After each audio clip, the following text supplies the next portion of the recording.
let me begin by offering you all an extremely warm welcome to this webinar entitled Protecting Public Health from the Threat of Legionnaire's Disease. My name is Andy. I'm the moderator for today. And just before we get started, though, we want to run through just a couple of housekeeping items. Firstly, you should all have access to the chat box, which is at the lower right of your screens. Please use this feature if you want to send a message that everyone can see. And as always, we very much welcome questions from you all. If you do have one, please type it into the questions panel rather than the chat box, as that will help us manage the questions more efficiently. We'll try and get to everyone's questions during the live session, but if we don't, we promise we will follow up directly with you after the event. Finally, a PDF of this presentation is available to download at any time. To do that, if you just move your cursor over the screen for a brief moment, a cloud icon will appear. If you click on that icon, it will download the file. And finally, at the end of the event, a recording of the webinar will be sent out to you all. Okay, we are going to go ahead and get started. So the title of today's webinar, Protecting Public Health from the Threat of Legionnaire's Disease, we wanted to address a few considerations. Why are we talking about Legionnaire's disease and Legionella testing? What are the current limitations of analytical methods? How important are different species of Legionella for public health? What control strategies should testing support? Does the presence of non-pneumophila species provide relevant information about Legionella and pneumophila risk? And finally, do laws mandate testing for Legionella species? So I am delighted to welcome Dr. Jimmy Walker as our first speaker today. Jimmy is an experienced water and biofield microbiologist who spent a 30-year career with Public Health England. He has an extensive publication record, including many peer-reviewed papers and a number of books. And indeed, his current book, entitled Safe Water in Healthcare, is due to be published next year. Jimmy has also been a key advisor on a wide range of national guidance documents and has undertaken a number of frontline investigations. He is currently the chair of the Central Sterilising Club and the Decontamination Professional Experts Communication Forum. Jimmy's presentation is entitled The Importance of Screening for Legionella and Pneumophila in Drinking Water. So over to you, James. Mr. Headland, may I thank you, and particularly the team in the background who've put this whole webinar together today. Sometimes you don't realise how much work actually goes into it, and I'd like to welcome all the people from all the different countries. It's fantastic that so many people have joined us today.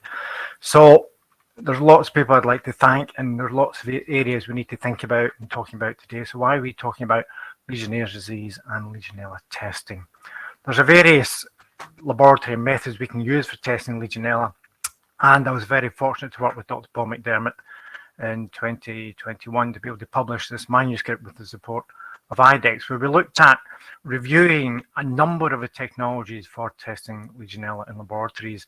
And obviously today we haven't got time to go through all of those methods in detail. So if you, for the audience, if you'd like to go back and get that peer-reviewed paper, we welcome your comments on that. And interestingly, Andy mentioned we'd be talking about Legionella species.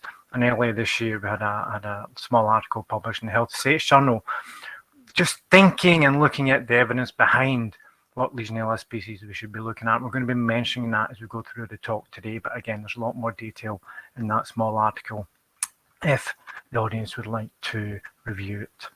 So Legionnaire's disease, it's a risk due to the exposure of Legionella present in aerosols through water systems. I'm going to be talking about that in a couple of minutes.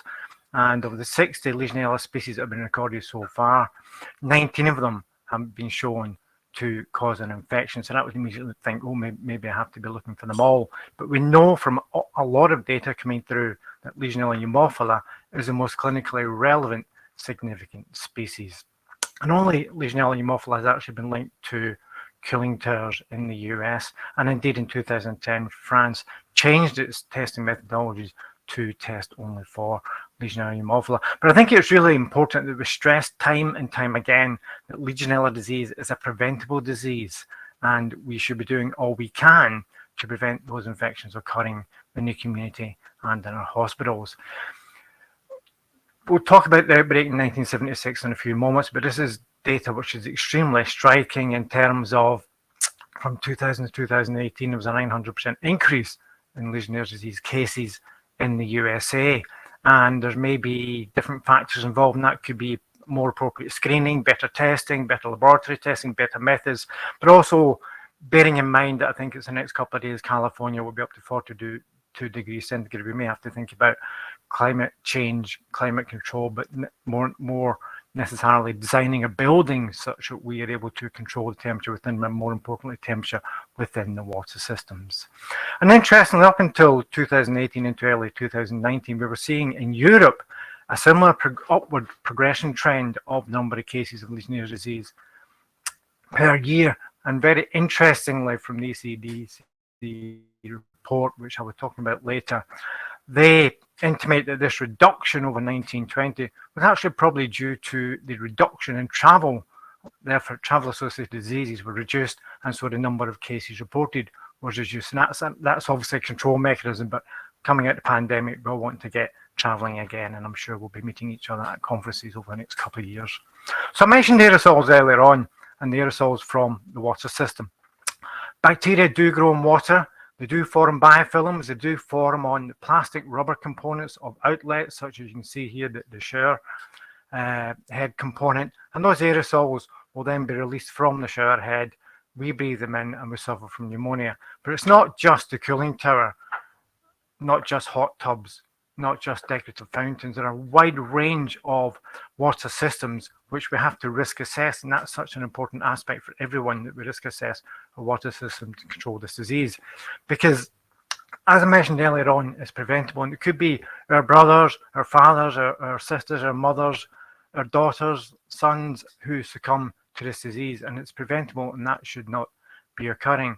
And therefore, we have to take greater controls, greater risk assessments, and implement the water safety groups, which I'll come back to in a minute. So going back to the 1976 outlet at the Bellevue-Stratford Hotel in Philadelphia, there were 149 Legion personnel who attended that convention who succumbed to the disease. In total, 182 people were infected. Now, it's important to remember that the species which involve Legionella and Haemophila serogroup 1. And at the time, the scientists had a great degree of difficulty in trying to determine what the cause of the outbreak was. And of course, at the time, the journalists and the press had a field day in terms of they were suggesting it was a poison, they were suggesting there was a mad killer on the loose, it was possibly a virus. And it's quite complex when you get a situation like that and you're unable to determine the cause of the infections that was taking place. In fact, it was Dr. Joseph McDade, one of the eminent scientists at the time who previously worked in the leprosy and rickettsia branch. So he was well used to studying intracellular microorganisms. So he was working with the other scientists involved that were unable to recover this microorganism on agar plate cultures, and we'll talk about that in a couple of minutes. And so they were using other models such as the guinea pig models, and they'd explored a wide range of models, but it was tissues from the guinea pig that Dr. McDade was studying. He noticed occasionally these rod-shaped bacterium, which began to give them signals that it was due to a microorganism that was proliferating in the tissues, that was then feasibly, as they went on to find out, an environmental source on the cooling tower at that hotel. So screening for Legionella, they eventually went back and they were able to develop more appropriate agar plate technologies. And the biggest issue with Legionella, as many of us know, is it's a slow-growing microorganism and it's very fastidious in its nutrient requirements. So the charcoal yeast extract plates were developed, and then they were buffered over time. And eventually they had to add various antibiotics such as glycine, vancomycin, polymyxin, and cyclohexamide, which basically became BCYE. And the reason they were adding those antibiotics was because they had to basically try and suppress the overgrowth of the Legionella cells by all the other microorganisms that were present in the water.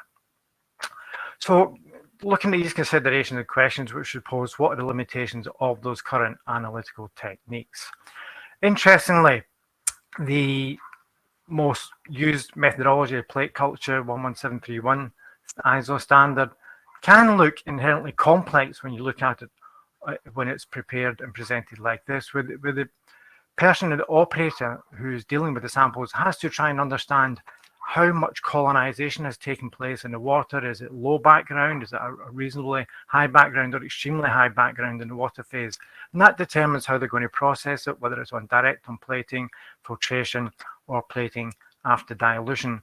And then what they have to then consider is the use of heat and acid treatments, which will then again reduce the background flora, and then which media they're going to place it onto. So if it's extremely high, they may want to place it onto GVPC with antibiotics to try and reduce the background. But you can see here there's a multitude of processes involved in trying to choose which methodology you're going to use for the plate culture method. As I mentioned earlier, it is the most commonly used method and published by ISO and the standard 11731, where you're following that process and procedure exactly each time. That it can be very good for looking at historical samples within the different buildings you may be looking at and trying to keep safe and reducing microbial growth within. Obviously, the colony forming units is the enumeration of the colonies on the plate, and it's that which is used by the health and safety guidance within the UK for action and target levels in order to maintain a safer environment of the water system to reduce that transmission risk. And obviously, where you have an outbreak occurring and you require the isolates from the environmental samples to compare to the patient isolates, you can recover the colonies ideally from the plate and then analyze those for comparison. It can be inherently complex. You need a considerable amount of space for the number of hundreds of thousands of samples that may be coming through the laboratory. Quite clearly, the people carrying out these processes need to be skilled. They need a particular amount of experience in order to identify the presence of the Legionella colony, because you do get that overgrowth on a number of plates where you have a high count. You have issues of viable non-culturable cells, where the cells may have damaged cell wall structures and therefore they won't be able to grow once they're put on the agar plate. And also you may have cells which will come from that basically water nutrient depleted environment, put onto the agar plate and suffer from nutrient shock. And obviously at the end of the processing and incubation of the plate, you then have to assess the presence of the Legionella using other confirmation techniques, and it can take up to 14 days for that confirmation to take place, but generally the results are reported earlier. And obviously there's other techniques which are now widely available. Polymerase chain reaction, the greatest benefits here are its results are reported in 24 hours. It's got 100% sensitivity and specificity because of the way that the technology works.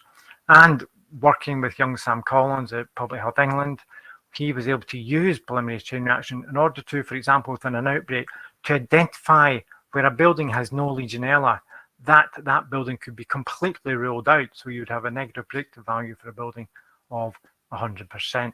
And it's been published in a number of guidance documents by AFNOR, and also the ISO standard is available. But obviously you have the situation where this requires a high technology laboratory in order to carry out this technology.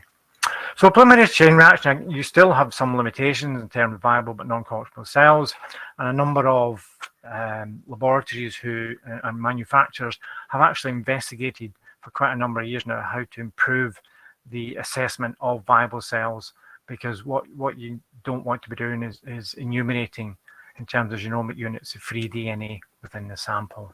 Young in 2021, who were looking at cooling towers within a manufacturing plant, they were getting, for example, up to 10% inhibition of the samples using PCR. And one of the biggest complexities of using PCR is the increased number of samples which you get in comparison to culture. And Wiley, who I think they compared over 22 studies of PCR versus culture, investigated and presented over 72% of qPCR samples tested positive in comparison to 34% with culture. And this is why it can be sometimes difficult to interpret if you switch to PCR or using it intermittently.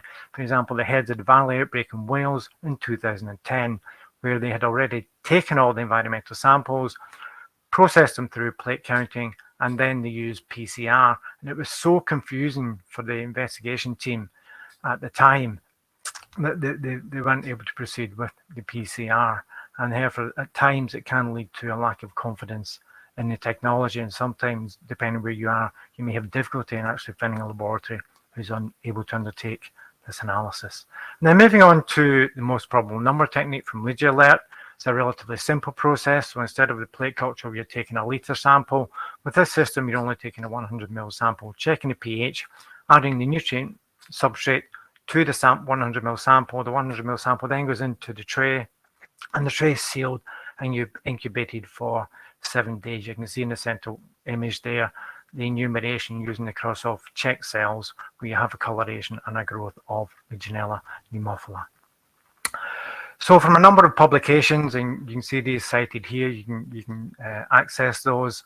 It generates a higher count and a higher sensitivity than the standard plate count methodology, and this may be due to the fact that it's a system based on liquid culture rather than the plate culture, because with the MPN methodology you have less processing of the sample from the outset. One of the major benefits is there's little in the way of specialized laboratory equipment required, and that kind of major benefits for on-site testing. We know of a number of large manufacturing sites with, for example, cooling towers, who for some reason have difficulty sending samples off-site, or for example oil rigs, cruise ships, and indeed certainly in the UK during COVID, companies had difficulty accessing hospitals to take samples on site, and therefore they were able to introduce technologies like MPN to be able to do more regular screening and assessment of the safety of their water systems. And of course the results have been applied directly to the national levels and comparable to the HSE and AFNOR publications. And the standard committee of analysts have published it in the Blue Book, having been written up and confirmed with the validity of the methodology, and it's also been published as an ASTM international standard. So there are major benefits in terms of equivalence to colony forming units. The results are straightforward and the results are ambiguous because you're checking off the coloration, which you can see in the MPN tray after incubation for 7 days. There's that reduced uncertainty in the measurement, because you're not looking for a Legionella colony within a plate that's already overgrown or partially overgrown, and so it's a much clearer assessment of the count. And then you've got that high consistency and the repeatability, particularly if you're using it on site, of your own staff using it and then being trained appropriately, and the confirmation in 7 days, which is a shorter feedback loop than plate culture. And of course, because it's a tray with the cells, you can actually recover the isolates where appropriate for comparison against other isolates from, for example, patients. So how important are the different species of Legionella for public health? And this is an interesting scenario that we come back to time and time again. And in fact, I was having this conversation with a clinician only earlier this week. So what proportion of disease is caused by Legionella species other than Legionella pneumophila? And this clinician felt this was one of the major questions facing him and his patients in the hospital today. So we know that through the ECDC report that 87% of the cases reported to them were confirmed using the urinary antigen test. And we have to remember that only tests for Legionella pneumophila serogroup 1. So if it's a non-pneumophila, it wouldn't be confirmed as a positive. There were only 10% of the cases reported which were culture confirmed, and we know from the 2020 data of the ECDC report that less than 3% of cases were caused by non-pneumophila. But if you look at the data 2009 to 2015, 2019, 2020, it's actually less than 2%. So it's a very low level of cases that are being identified as being as non-pneumophila. And the big question within the ECDC report, in fact, this clinician I was talking to, is an underestimation of disease caused by Legionella species other than Legionella pneumophila. And one of the ways of answering this is looking at the Danish Denmark from Dr. Oldham's presentation. And what he and his colleagues were able to do was investigate their cases of Legionnaire's disease by using PCR as a predominant diagnostic method. You can see that in the left-hand column, that they determined 254 using PCR and only 24 using a urinary antigen, which would only, of course, test for Legionella pneumophila serogroup 1. And if you look at the data in the right-hand column, you can see that 235 out of those 254 cases were indeed confirmed as Legionella and Haemophilus serogroup 1, 1 to 16 using the PCR methodology. So just to recap on that, we know in Denmark they were using urinary antigen tests for less than 15% of the cases. 80 to 90% of them were analysed using PCR, and they were able to determine that over 93% of the diagnosed cases using PCR were actually Legionella Haemophila. So that's good confirmation. Hopefully that sort of gives some people some of the answers. And if you look at this in terms of grouping and going back to that group data by ECDC over the years, you're looking at maybe 97, 98% of people having succumbed to Legionnaires' disease due to Legionella Haemophila, with only very few as being non-pneumophilous species. So what control and testing methods should we be implementing? And I wanted to include this because I feel it's so important. This is a preventable disease, and we should be looking at strategies to control it. And it's not always thinking about what control mechanism do I actually have to implement, whether it's temperature or chemical, which we'll touch on in a moment. But what we have to have is a water safety group. And I've picked on Suzanne Sorman-Lee, Elise Maynard, Paul McDermott, Alison Prince, George McCracken for the engineering side, and Mike Weinbrenn for the microbiology. And I've worked with a number of these colleagues over the years, and they would be fantastic representations on anybody's water safety group. And these are the skill sets we need to represent what we need to do within a system, because we know from our experience that most of our water systems within our buildings are actually suffering from sick building syndrome. And we know that the bacteria will proliferate in the planktonic, the water phase. It will also grow as biofilms on the surfaces within the water systems, and you'll have a multiplex, complex nature of that hydrated biofilm on the surface, which will then occasionally break off due to the pressure flows of taps and showers being switched on, and therefore that biofilm will detach and flow to different parts of the system where it will then contaminate.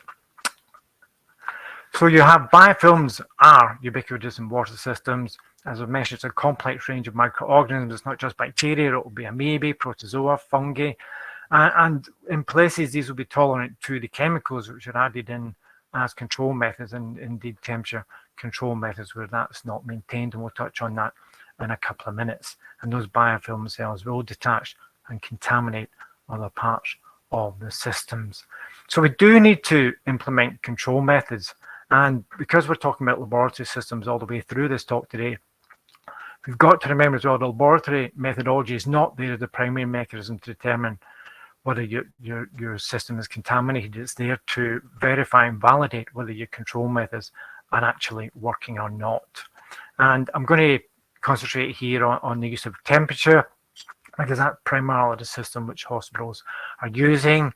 I think in this case, we have to bear in mind that there's some important aspects: keeping the cold water cold below 20, keeping the hot water hot, particularly if we're thinking about healthcare, coming out the clarifier at 60, returning at 55, and out of the outlet within 1 minute at 45. You can see that optimal growth range there between basically 25 to 50 degrees centigrade, where you will get growth. And so where you've got that 40 degrees centigrade, you're getting that optimal growth within the water system.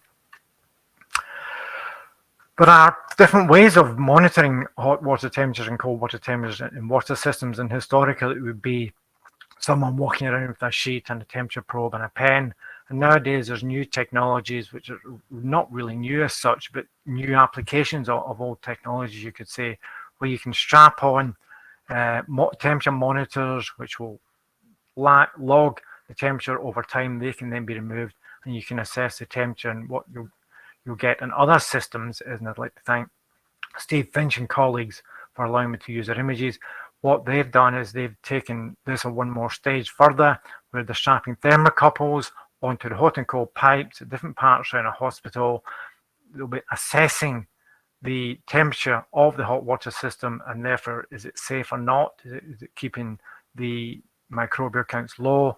And this technology is able to provide online information. The data is provided in real time, such that, for example, either estates and facilities and laboratory personnel or clinicians can receive alerts where risks have been identified. And this is one example. within a hand wash basin, within a ward, within a floor of a hospital, where the hot water was identified as not being achieved of the sort of 55 and above we'd like to see. In the hot water, in fact, this was lower than 40, and you can see where this outlet was actually being used, where you can see the spikes. And so you can generate a lot of data and a lot of information from these systems to actually identify whether the hot water system or the cold water system is functioning appropriately. And it's only after that you would then start deciding what technology you're going to use to determine the microbial content of the water system once you place your control strategies in place to maintain the safety of your patients. And we know that laboratory technologies are so important in this process, and it will enable you then to determine which Legionella species is in your building if that's the route you want to go. And hopefully we've been able to present to you today the importance of the data which is now coming through in terms of Legionella pneumophila. So ladies and gentlemen, just in summary so far, Legionella are ubiquitous in water systems. The majority of Legionella disease are caused through Legionella pneumophila, with very few of the cases now being documented through non-pneumophila strains. Control strategies must be implemented, and whether you're using temperature, whether you're using biocides, or indeed whether you're using filters, you still have to monitor whether that system is safe or not for patients. And if we think about the old Swiss cheese model, if you're just using filters, then that's, for example, the last slice of your cheese, and you still need to maintain that safety across your whole water system to prevent those infections taking place. And again, that's where the laboratory comes in, deciding which toolbox you're going to use for assessing the presence of the microorganisms. Microbiological results should complement those other strategies. And Andy was kind enough, Mr. Headline, you were kind enough to mention the book, which will hopefully be coming out later this year. It's with myself, Suzanne Sorman Lee, Paul McDermott, and Mike Weinbrenn. It's entitled Safe Water on Healthcare. Very much a practical and clinical approach, and hopefully some of the aspects which I've presented to you today will come out in that. So, Mr. Headland, thank you very much. Ladies and gentlemen, thank you. Jimmy, thank you very much indeed. That was excellent. So again, if you've got questions for Jimmy or any of our subsequent speakers, please remember to put them into the questions tab. So Jimmy's touched on the first 4 points, and the fifth point, does the presence of non-pneumophila species provide relevant information about Legionella pneumophila risk, is going to be covered by our next speaker, Jeff Bates, who is Senior Marketing and Customer Insights Manager here at IDEXX Water. Jeff's primary focus is building water testing solutions, which includes our tests for Legionella pneumophila and for Pseudomonas aeruginosa. And since joining IDEXX, Jeff has focused on the public health challenges associated with premise plumbing systems, especially in the light of recent changes in building usage. Jeff has a BA in Environmental Studies from Middlebury College and an MBA from the Darden School of Business at the University of Virginia. Jeff, over to you. Thanks so much, Andy. And thank you very much, Dr. Walker. That was a very data-driven and context-rich approach to answering these questions. Just to touch on these key considerations, you can see from the data that Dr. Walker presented, Legionella pneumophila is the clinically relevant pathogen. There's really little to no bias introduced by the use of current clinical diagnostic methods, especially the urine antigen test. But in addition to the data, that historical context that Dr. Walker gave is also very important. The story of the development of the current standard, ISO 11731, is important to remember, and really to highlight that there was no intention of identifying all Legionella species. As Dr. Walker mentioned, Legionella pneumophila was and is the primary pathogen, and the BCYE media and additives were really developed with the goal of recovering that pathogen. And that's important to remember when discussing current Legionella testing practices. And as Andy mentioned, one practice you often hear discussed is this idea that if you're testing for Legionella and you recover a non-pneumophila species, that provides important information about whether you're likely to uncover Legionella pneumophila in the future unless some action is taken to affect the water quality. And so that's an assumption that you often see stated, especially when there's recognition that Legionella and Haemophila is the primary pathogen. It's sort of the idea or assumption that even if finding non-Haemophila species is not relevant from a direct risk management perspective, that it can tell you something about the likely presence of Legionella and Haemophila. And because this is such a widely held assumption, we wanted to take a look at what the data says on this topic, very similar to the approach that Dr. Walker took in the previous section.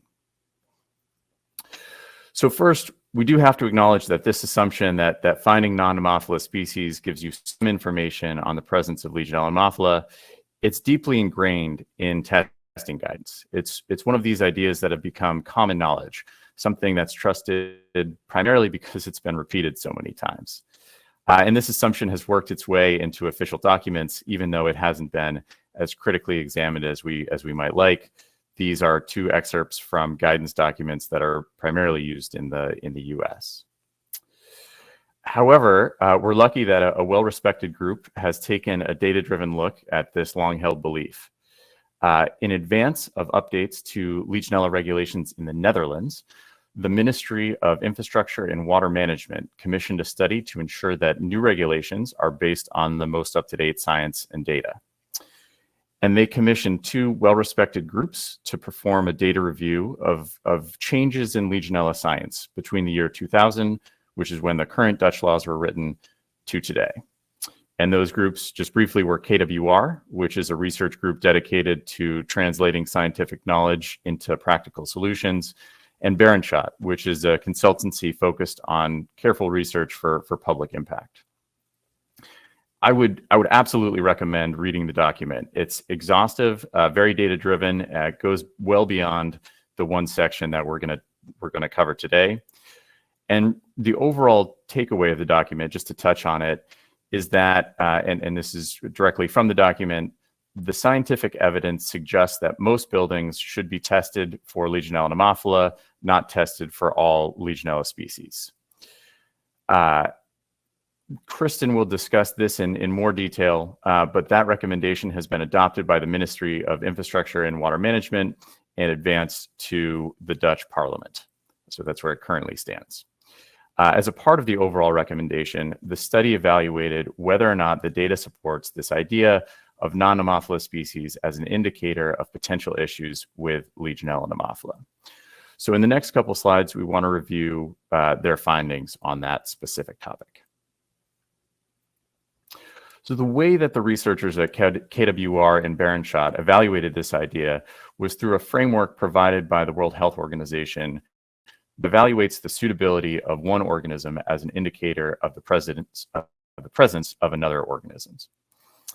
That is the essence of this assumption. This assumption is usually stated as something along the lines of the conditions for Legionella and Haemophila growth may be present if non-Haemophila species are detected. But really the practical application of that, or what's being suggested, is non-Haemophila species should be considered an indicator of potential issues with Legionella and Haemophila. So applying a widely accepted framework for assessing the suitability of a potential indicator organism is an effective way to examine this commonly held assumption.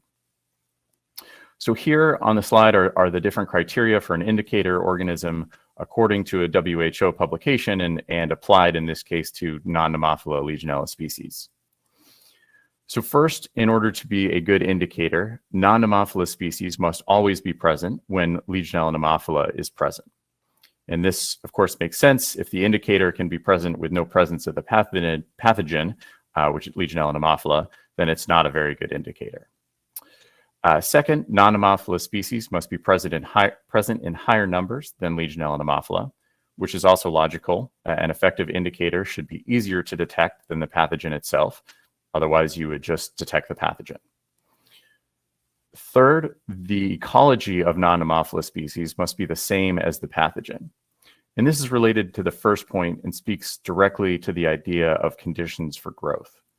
If non-Haemophila species can exist in conditions where Legionella and Haemophila cannot, then you can necessarily have a system that is positive for non-Haemophila species without any risk of Legionella and Haemophila.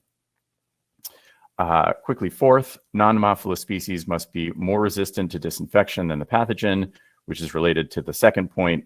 If they're more resistant, they'll be easier to detect. And then fifth, there should be an independent test for non-pneumophila species. And just before moving on to the researchers' evaluation against these criteria, it's important to note that there are many indicator organisms that don't meet all of these criteria, but these are independent and well-established criteria for the characteristics of an effective indicator organism. So researchers at KWR and Berenschot evaluated non-pneumophila species as an indicator for Legionella and Haemophila against these criteria. And the key takeaway, as you can see, is really based on a review of peer-reviewed data. Non-pneumophila only partially meets one of the 5 criteria needed for an adequate indicator organism. And it was the fourth criteria that was partially met, this criteria that the indicator must be more resistant to disinfection than the pathogen. There was a study that showed that certain non-pneumophila species are more resistant to hydrogen peroxide, but in general, Legionella and Haemophila respond similarly to disinfection as non-pneumophila species. So that criteria in this case is only partially met. All of the other criteria were not met. And as I mentioned, this evaluation was based on a review of peer-reviewed studies. I'm not going to go into detail on all of the data that contributed to this evaluation, but I do want to highlight the finding on this third point. To evaluate how non-pneumophila Legionella species performed on this third criteria, the researchers referenced a study that compares the ecology of Legionella aneisa to the ecology of Legionella and Haemophila. And this is particularly relevant because studies and anecdotal data suggest that Legionella aneisa is very often present in the environment and in engineered systems. And the study found that the 2 organisms had different ecologies, specifically that Legionella aneisa can reproduce at lower temperatures than Legionella and Haemophila. And I want to highlight this because it means that you could have a building where all of the appropriate control measures are in place for Legionella and Haemophila, which, as Dr. Walker showed, is the relevant pathogen, where it's being controlled exactly as you had targeted, where people are safe, but you could still find Legionella aneisa. And because of this, and because in general, non-Haemophila species were not found to be a reliable indicator of Legionella and Haemophila, the researchers from KWR and Berenschot concluded that this idea of testing for all Legionella species, because the presence of non-Haemophila species may provide information on the presence of Legionella and Haemophila, they found that that idea is not supported by science or data. And so I'm a visual person. I wanted to provide this example that I hope clarifies a little bit the findings that are outlined in the paper. So here I'm representing 2 buildings, and in both of them, you have non-Haemophila Legionella species that are detected. Because the ecology of non-Haemophila species and Legionella and Haemophila are different, one building could have growth of both non-Haemophila species as well as Legionella and Haemophila, while the other building could have growth of non-Haemophila species but be completely free of Legionella and Haemophila risk. So if both of those things can be true, then the fact that there is non-Haemophila growth in either of these buildings really gives you no usable information on Legionella and Haemophila risk. So to quickly recap before I pass it over to pass it back to Andy, the assumption that the presence of non-Haemophila species gives you relevant information on the presence of Legionella and Haemophila was examined critically by the researchers at KWR and Berenschot. They found the assumption was not supported by scientific data. And when you combine that with the knowledge that Legionella and Haemophila is the relevant pathogen, it has important implications for a laboratory that's partnering with its customers to minimize Legionella risk. So with that, I will pass it back to Andy. Thank you all. Excellent. Thank you very much, Jeff. Our final question, do laws mandate testing for Legionella species, will be discussed by Kristin. Now, Kristin Majewska is Director of Global Government Affairs and Market Development for the IDEXX Water business. She's an expert member of the ISO Water Quality Microbiological Methods Subcommittee and also Vice Chair of the Technical Advisory Group for ANSI, which represents the US in ISO discussions. Kristin, it's all yours.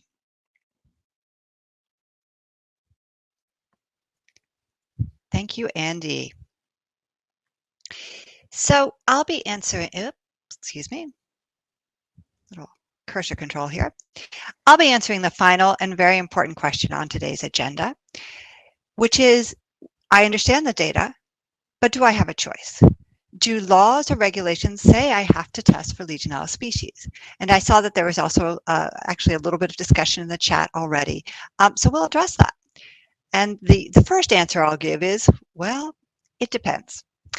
Governments across the world have created some different requirements over time. Starting from the left, in the UK, there are important guidance documents, which are not quite laws, but must be followed. Essentially, in the UK, the responsible parties, typically a building owner or manager, has a legal obligation to reduce the risk of disease from Legionella. The text of this particular guidance stays at the Legionella level, does not specify either Legionella species or Legionella pneumophila. It is up to the building's water safety group to decide whether they do any Legionella testing at all, and if so, where and how they test to reduce Legionnaire's disease risk. Of course, that testing should be done by a method included in the Blue Book. Now, Germany has very concrete laws in place, and they quite specifically require testing for Legionella species, although there is some non-compliance testing for Legionella pneumophila happening as well. In Canada, in contrast, they are firmly in the Legionella pneumophila camp. In the province of Quebec, in Vancouver, and for all federal buildings, testing specifically for Legionella pneumophila is mandatory, and this testing must be done with a culture method. France is a very interesting case. French Legionella testing requirements cover a broad range of locations, not only healthcare, but a variety of public buildings, hotels, gyms, campgrounds, etc. French law initially required Legionella species testing, but 12 years ago, in 2010, French changed its testing requirements to focus explicitly on Legionella pneumophila, based on their experience and on the recommendation of a national expert committee, ANSES. And you can see their explanation, quite simple, that they gave here. It's an excerpt. There are so few cases due to other species that it made sense to only consider Legionella pneumophila. So you might say, that's great. So a little bit of experiment here. And how have these different methods worked, these different approaches? Again, it's varied. And of course, there are many variables here. But one key difference between these countries is their choice of testing parameter. This graph is showing the relative increase in Legionnaire's disease cases, not in absolute terms, but from a baseline of 100, the case rate per population back in 2009. You can see here, with each of these lines, the trajectory of Legionnaire's disease case growth in each country. The red line on the top is Germany, where they test for Legionella species, and you've seen quite a steep increase over the last 10 years. The blue line is Italy, which has also had Legionella species testing regulations during that same time period, but has done a little better. Then, the gray line on the bottom of this graph is the increase in Legionnaire's disease cases in France, where, you will recall, back in 2010, they changed from requiring testing at the species level to testing specifically for Legionella pneumophila. And they seem to have done much better at their goal of slowing the increase of the disease. So if we fast forward to today, with the new European Drinking Water Directive. And now this is a directive that must be followed by each EU member country. And each country must integrate the directive into their own laws very soon. In fact, the deadline for new laws to go on the books is in January of 2023, so only 5 months away. And there are a couple of changes, there are many, but a couple I would highlight for this audience. And the first is, for the very first time, it will be required to test for Legionella bacteria in water within buildings. Another big change is that intestinal enterococci must now be tested for as often and in as many samples as E. coli as a new core parameter. Utilities must also implement water safety plans. So there's some other big changes, but they are all changes that must be implemented in each country. Now, the directive takes what is known as a risk-based approach to Legionella.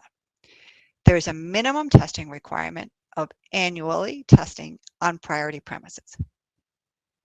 But each country must customize the directive to meet its own needs. So what does that mean? It means each country must define what they consider a priority premise.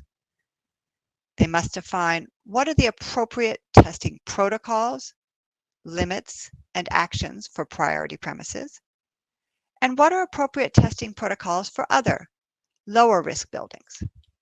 They need to determine if testing should be required more frequently than once per year at some or all premises.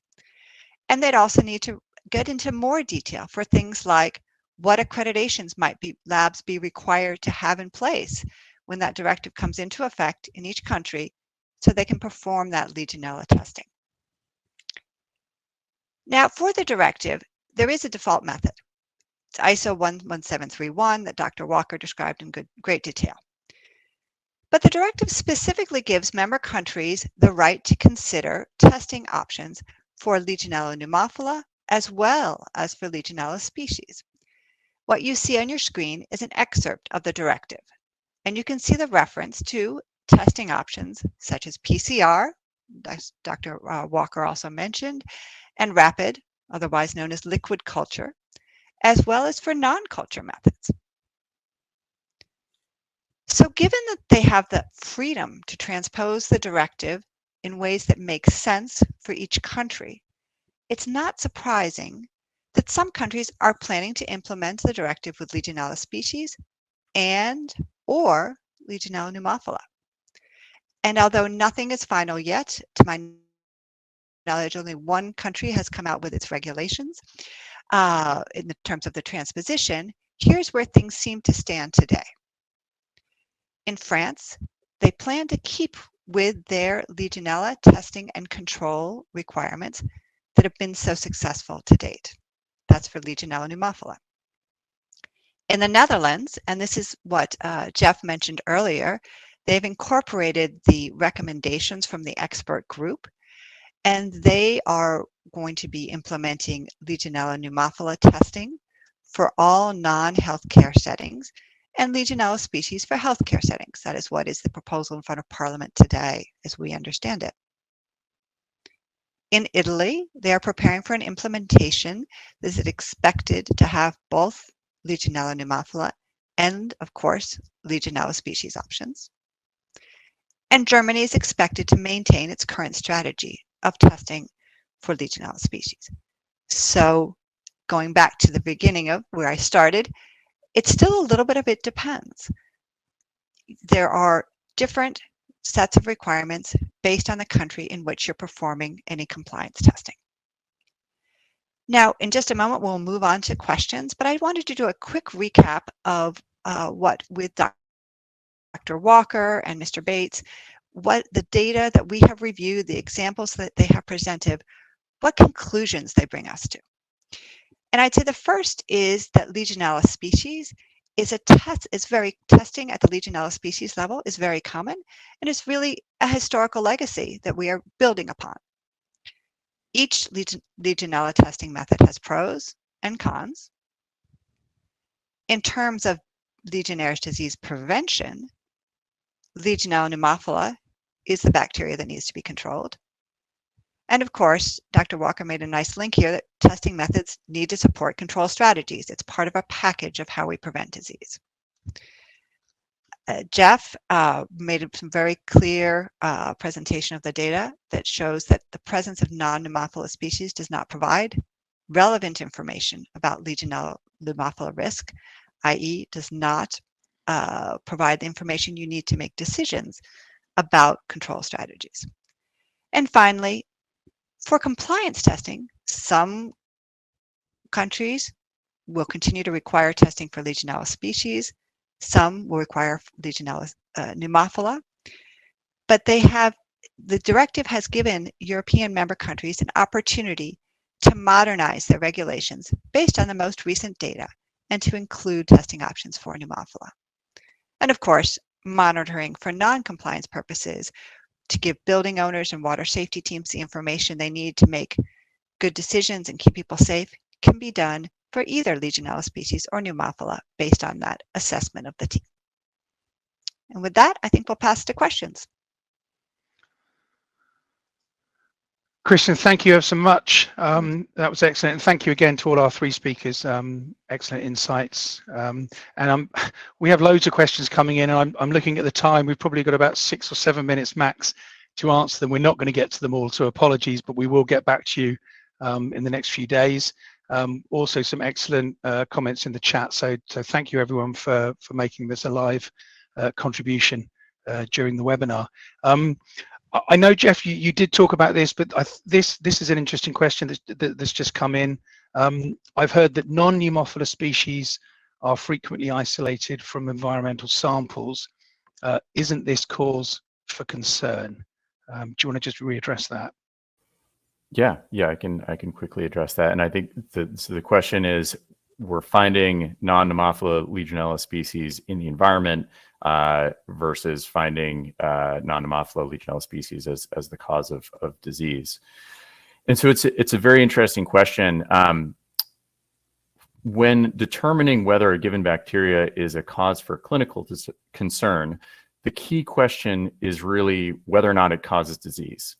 And the data that Dr. Walker showed demonstrates that non-pneumophila species only very rarely cause illness and only in certain populations.